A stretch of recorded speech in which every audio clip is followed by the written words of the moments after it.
आज के इस वीडियो में हम देख रहे हैं NCERT physics class 12 unit 1 electrostatics. इसमें इलेक्ट्रिक फील्ड लाइंस या electric lines of force, electric field lines के बारे में स्टडी करेंगे। देखिए, अगर कोई पॉजिटिव चार्ज इलेक्ट्रिक फील्ड में अगर कोई एक पॉजिटिव चार्ज है और वो मूव करने के लिए फ्री है, उसका मूवमेंट हो सकता है, वो पॉजिटिव चार्ज एक जगह से दूसरी जगह पर जा सकता है जब उसके ऊपर फोर्स अप्लाई होगा ड्यू टू इलेक्ट्रिक फील्ड। जब इस पॉजिटिव चार्ज पर due to electric field force apply होगा तो डिफरेंट पॉइंट पर फोर्स का मैग्नीट्यूड डिफरेंट होगा और डायरेक्शन भी डिफरेंट होगा, जिसकी वजह से ये पॉजिटिव चार्ज एक स्ट्रेट लाइन पर मूव नहीं करेगा। जब ड्यू टू इलेक्ट्रिक फील्ड इस पॉजिटिव चार्ज पर फोर्स अप्लाई होगा, फोर्स अप्लाई होने पर ये चार्ज मूव करेगा toward in the direction of force के डायरेक्शन में मूव करेगा और डिफरेंट प्लेस पर फोर्स का मैग्नीट्यूड और डायरेक्शन डिफरेंट होने की वजह से इसका पाथ स्ट्रेट नहीं रह जाता है, बल्कि ये कर्व पाथ पर मूव करता है। तो ये जिस कर्व पाथ पर मूव करता है उस कर्व पाथ को कहा जाता है इलेक्ट्रिक फील्ड लाइंस। तो इलेक्ट्रिक फील्ड लाइंस होती क्या है?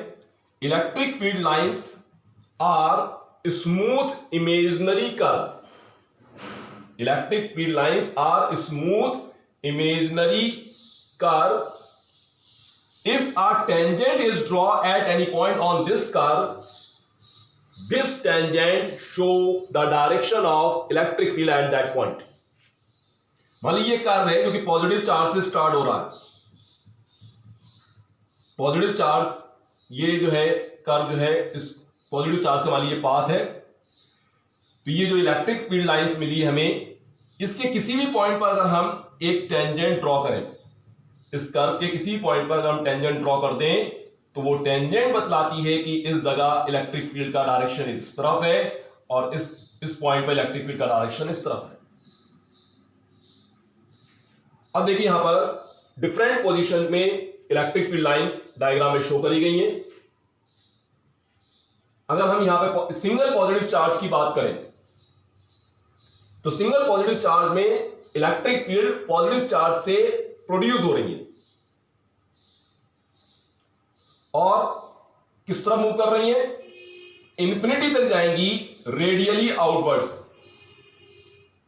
पॉजिटिव चार्ज से स्टार्ट होकर के रेडियली इंफिनिटी तक ये मूव करेंगी रेडियली आउटवर्ड्स।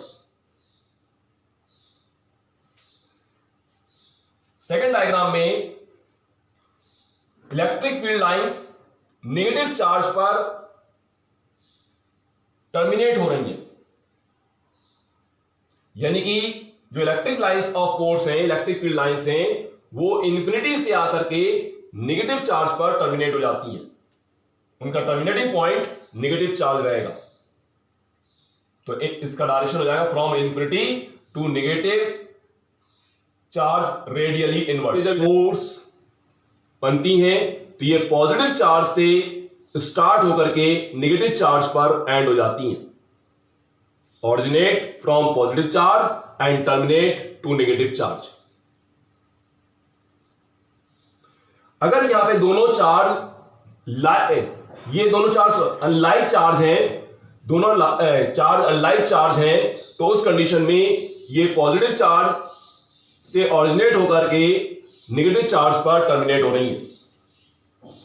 अगर यहां पर दोनों चार्ज लाइक चार्ज ले लिए जाए, जब दोनों चार्ज लाइक चार्ज लिए जाते हैं तब दोनों के बीच में एक ऐसा पॉइंट आता है जिस पर दोनों के थ्रू इक्वल फोर्स अप्लाई होता है। लेकिन इक्वल फोर्स अप्लाई होने के साथ साथ उस पर फोर्स का डायरेक्शन अपोजिट हो जाता है और फोर्स का डायरेक्शन अपोजिट हो जाने पर उस जगह पर रिजल्टेंट फोर्स 0 हो जाता है, यानी कि उस जगह पर कोई फोर्स अप्लाई नहीं होगा। तो उस पॉइंट को कहा जाता है न्यूट्रल पॉइंट। उस पॉइंट को कहते हैं न्यूट्रल पॉइंट। जब दो like charge of equal magnitude है, ये जब दोनों लाइक चार्ज हैं और दोनों का मैग्नीट्यूड इक्वल है, तो न्यूट्रल पॉइंट दोनों के मिड पॉइंट पर मिलता है। अगर यहां पर दो लाइक चार्ज हैं लेकिन दोनों का मैग्नीट्यूड डिफरेंट है, दोनों का मैग्नीट्यूड डिफरेंट है, तब उस कंडीशन में न्यूट्रल पॉइंट किसी एक तरफ शिफ्ट होगा। न्यूट्रल पॉइंट किस तरफ शिफ्ट होगा वो हम इस फॉर्मूले के थ्रू कैलकुलेट कर सकते हैं। यहां पर जैसे चार्ज Q1 से न्यूट्रल पॉइंट का डिस्टेंस R1 है, चार्ज Q2 से न्यूट्रल पॉइंट का डिस्टेंस R2 है, तो इनके बीच में रिलेशन बन जाएगा Q1 क्योंकि न्यूट्रल पॉइंट पर दोनों तरफ फोर्स अप्लाई नहीं होगा। फोर्स का फॉर्मूला क्या होता है? फोर्स का फॉर्मूला है 1/4πε0 Q1 Q2 अपॉन R²। मान लीजिए ये यहां पर यूनिट पॉजिटिव चार्ज है, तो ये हो जाएगा 1/4πε0 Q1 अपॉन R1²। सिमिलरली इधर आ जाएगा 1/4πε0 Q2 अपॉन R2², देन 1/4πε0 से 1/4πε0 कैंसिल होकर के ये आएगा। तो इससे हम डिस्टेंस पता कर सकते हैं कि जिस जगह पर न्यूट्रल पॉइंट मिलेगा। अब इलेक्ट्रिक लाइंस ऑफ फोर्स की कुछ प्रॉपर्टीज होती हैं।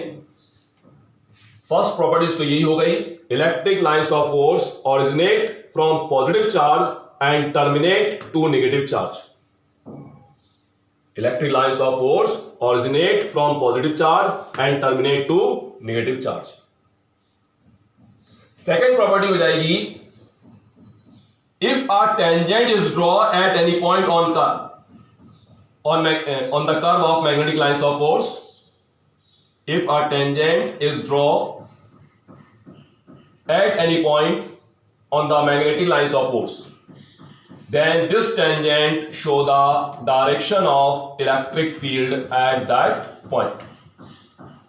यानी कि किसी भी मैग्नेटिक लाइंस ऑफ फोर्स के कर्व पर अगर हम एक टेंजेंट ड्रॉ करते हैं तो वो टेंजेंट उस पॉइंट पर इलेक्ट्रिक फील्ड के डायरेक्शन को शो करेगी।